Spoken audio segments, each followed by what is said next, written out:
Welcome to the March edition of the City Managers Forum. We'll be giving you information about the upcoming Mumford & Sons concert and later be talking to Dr. Mike Simpson about what's happening in Guthrie Public Schools. But first, let's see how you and me can discover Guthrie.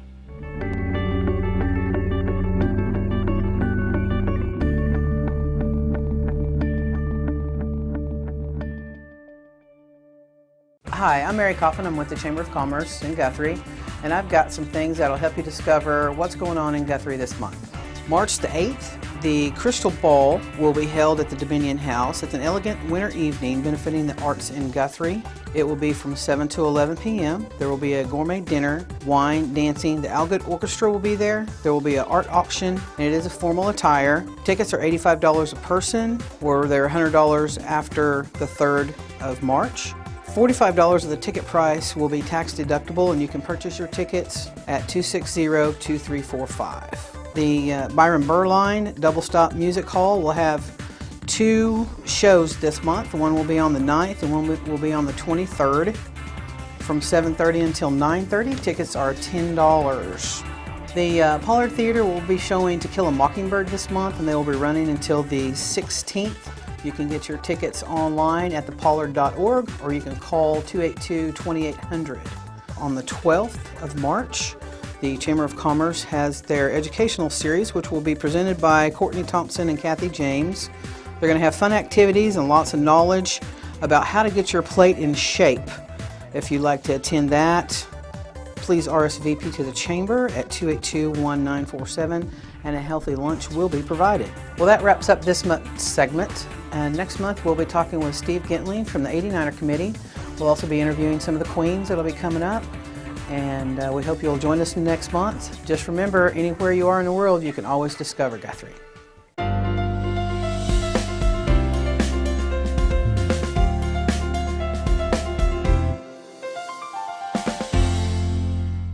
Okay, welcome back. I'm Dr. Mike Simpson, Superintendent of Guthrie Public Schools, and this is the Chalk Talk segment. And today we're talking with Carmen Walters. She is the Executive Director of Elementary Education and Federal Programs for Guthrie Public Schools. And Carmen, welcome. Thank you. And we welcome Carmen to Guthrie. She's new in the district, as am I. Wanted maybe to introduce yourself to the community and tell a little bit about yourself. Absolutely. I am a 16-year veteran in education. I started off as a teacher and a coach in 7th and 8th grade social studies. I've coached about everything possible, and I've been a principal for 11 years, and I've been in large districts, a K-8 district, and then a medium-sized district, and now here in Guthrie in my current position. Okay, well, talk a little bit about your career and what you've seen and how education's changed. I was raised in a family of educators, and so my whole life has been based around that, and I've seen a lot of changes that have been positive, and a lot of things we're facing now in education that I don't think that we've ever faced before. And I think funding issues are one of them. I think the rigor of education is something I'm currently very excited about. And I think just getting everyone to where we need to be. And when I look at education and the United States always being the leader and now being 17th in national rankings, that's not okay with me. And so I want to be a part of that reform that gets education where it needs to be. Yeah, it's pretty scary to think about where we, as highly regarded as we used to be in education, and where we are perceived to be now. Notice I said perceived to be, because I'm not sure we're as bad as what everyone paints us out to be, but we've got a lot of reforms going on. So tell me, what you've been in Guthrie now for a few months. Tell me what surprised you most about Guthrie so far. Let me see. I think how easily of an adjustment it was. The move, it was very sudden, and so I remember when I was hired, I asked when you needed me to start, and I think your answer was yesterday. And so it was a quick move, and I think it's just been the ease of it, the ease with the transition in the job and in the community, and everyone has gone out of their way to be helpful to me. It's a great community. That's one of the things that I've enjoyed the most about is how helpful and friendly people are and how sincere and genuine they are. And I think you've probably seen that as well. Talking a little bit about elementary education, what we're doing in Guthrie. Talk a little bit about some of the changes that we've gone through already at the elementary level. I mean, we are doing beginning reading, writing, math skills. The rigor is extremely high. When they get into kindergarten, we expect them to read. There's new federal legislation right now that has the expectation for 3-year-olds to be able to read. And so the old days of just going to school for the social element, it is academically based. That's pretty scary considering I've got a 3-year-old. I've got to make sure she's not behind. We've had a lot of talk in the media recently, and we're talking a little bit about your federal programs items here. We've had a lot of talk in the media recently about sequestration. And I visited with Dennis Schultz this morning, our Assistant Superintendent of Finance. He tells me that about 11% of our district budget is federal money. So tell me, what, as the person that's in charge of federal programs, what does the sequestration mean to Guthrie Public Schools if that comes to fruition? Let me just give you an example. This is what a lot of people are thinking is low, but right now the estimation is a 5.3 cut as far as federal programs. For Guthrie, we run our federal budget is normally around $775,000. That would mean about a $40,000 cut for us. That cut would be absorbed through maybe personnel that is funded through federal programs, and it would definitely take money away for professional developments for our teachers and administrators. So we use a lot of those funds to give better training on methods to our staff. Also, what about if we look at personnel? What kind of jobs are those that we might have to cut, and what does that mean to our kids? It could mean a very devastating area because you're talking about a reading interventionist. Someone who basically works with those administrators. They work on data, they work on aligning our curriculum, and they are the go-to person for that teaching staff. The things that they don't have time for or they maybe need more research on, that's what those job positions do. It's that it's kind of implanted in that they are our own professional development within our district, and they have information that is the latest from the State Department, from the administrators, and they have those relationships with those teachers, and without that, I think that it would be devastating. So they work with the kids that really need the most help, don't they? Yes, they do. Yes, they do.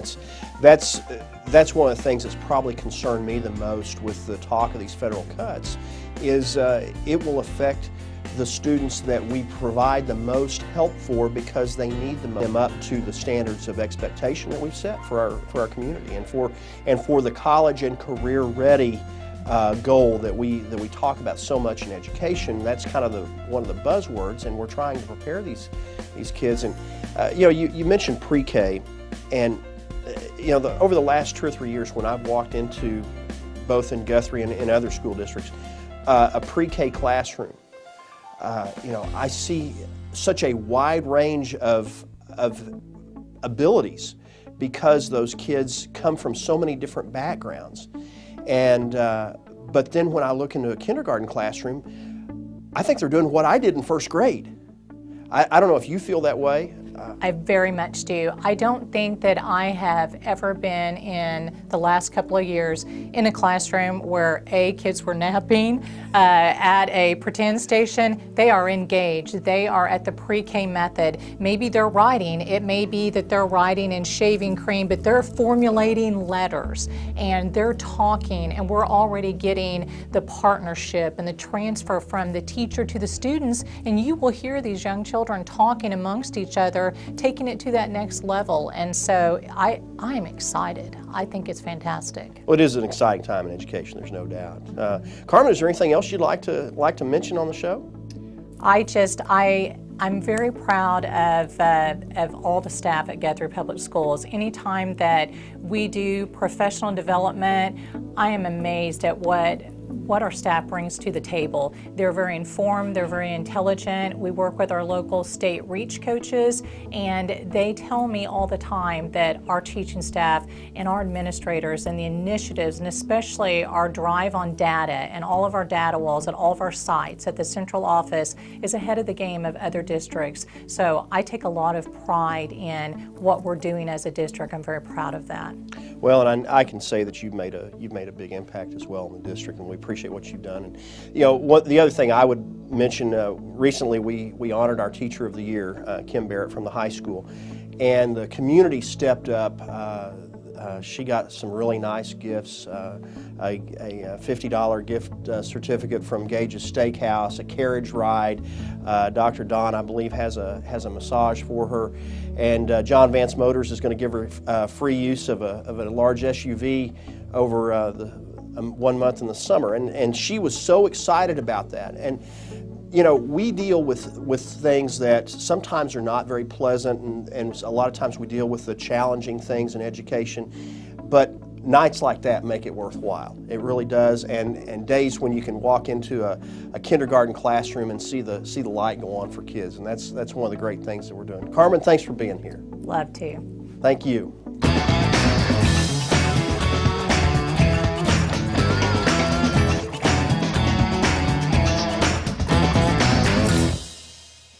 In case you've been living in a cave for the past month, we've got some exciting news right here in Guthrie. In September, we will be hosting the award-winning Grammy Album of the Year band, Mumford & Sons. And no other than to tell us all about it is our Economic Development and Marketing Director, Cody Mosley. That's right. Cody, tell us a little bit about what we can expect in September. Well, on September 6th and 7th, Mumford & Sons is going to roll into Guthrie as a part of their Gentlemen of the Road stopover. They sold 25,000 tickets within 36 hours for this event. Amazing. And we're expecting a lot of other tourists to come just for the downtown festival as well. Fantastic. So what can I expect whenever I'm in town? Should I be able to go downtown and have a good time? If I didn't get tickets, what could I do then? Well, we're working with Jam Productions out of Chicago, Illinois, and they are the best in the music production business. And so they have taken very good care of citizens that might not have tickets and everything like that. They can still travel around town perfectly fine. There's going to be a crowd, but you know, we're excited that the ease of access for the typical living situations that our Guthrie citizens expect is still going to be there. What can our fantastic business merchants around the area, what can they expect for that weekend? A lot of sales, a very high increase in sales, and that's great for Guthrie, and it's certainly great for our merchants.